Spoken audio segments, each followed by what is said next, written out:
Title: My wife went on a date with her lover and forgot to pick up our son from school. He walked 10 miles home and was hit by a car. I got a call from the hospital, sir. Your son is in the ER. We need your blood donation immediately. Start: They called me at 4:37 p.m. The nurse's voice was trembling, too polite to be good news. Sir, your son is in the ER. We need your blood donation immediately. I didn't think. I drove.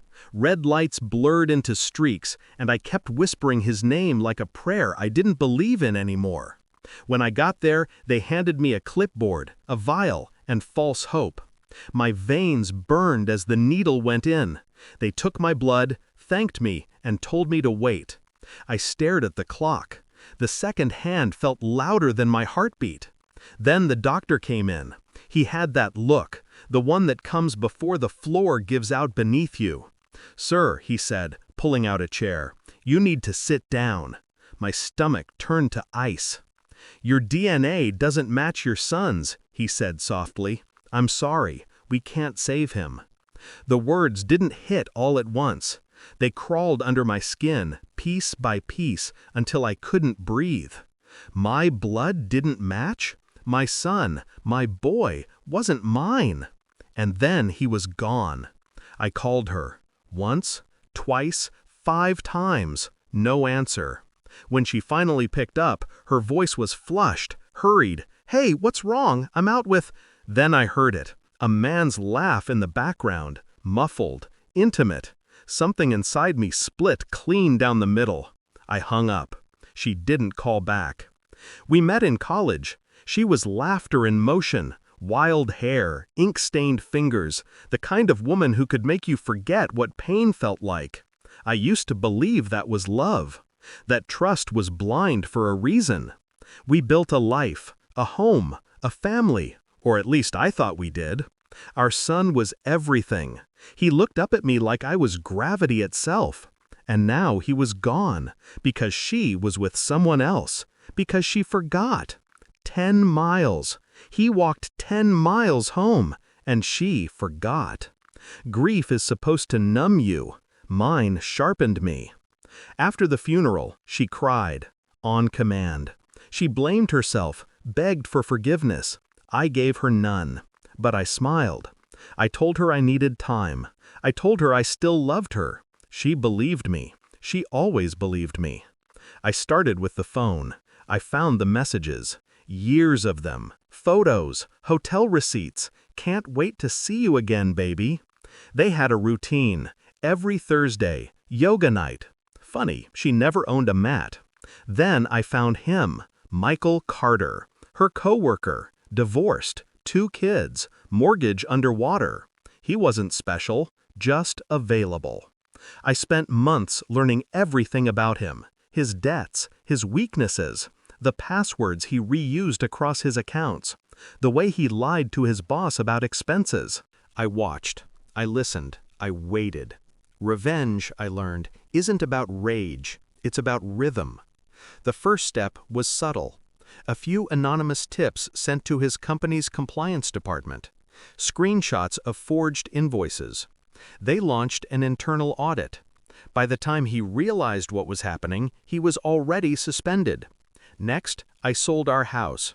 She didn't know, of course. I'd moved the deed into a trust months before, quietly. When I told her I was finally ready to start over, she was relieved. She signed what I asked her to. Papers she didn't read.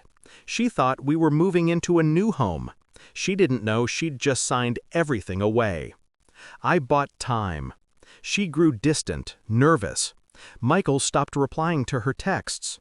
She didn't know he was dealing with an IRS investigation now, one I helped fuel with the right evidence. Then, the final piece. I invited them both to dinner. Neutral ground.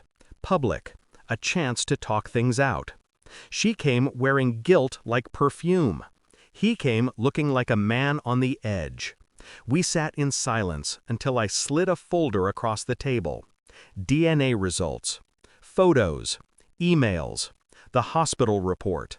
Her hands trembled as she opened it. He went pale. "Is this a joke?" she whispered. No, I said. My voice was calm. This is your life unraveling.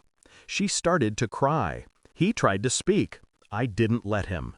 While you were in a hotel, I said quietly, our son walked 10 miles alone. He died in the street.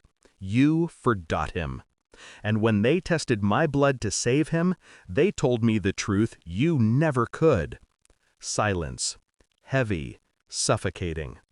Now, I continued, leaning back, you'll live with that. Both of you. I stood, left the folder, walked out. By morning, his company had fired him. By afternoon, his ex-wife filed for full custody. And by nightfall, my ex-wife, was served divorce papers. All assets frozen. House sold. Bank accounts drained. Everything she had left was a grave she'd never visit again without choking on her own guilt. People ask if revenge brings peace. It doesn't. Peace is too quiet, too clean. What I have is balance, the kind that lets me sleep. Sometimes I drive past the school, see kids running to their parents, laughing. I stay in the car, watch, remember. I imagine him there, smiling, waving, running toward me. Then I remember she forgot him. And I remember I didn't forget a thing. She called once, months later. Her voice was small. I just wanted to say I'm sorry. I almost laughed. You're not sorry, I said. You're just alone. Then I hung up. In the end, it wasn't the revenge that satisfied me. It was the silence afterward. No more lies, no more pretending. Just truth. Cold, clean, permanent. He died because she forgot him, and she will remember that every single day, because I made sure she'd have nothing else left to hold on to. That's justice. That's love, unlearned.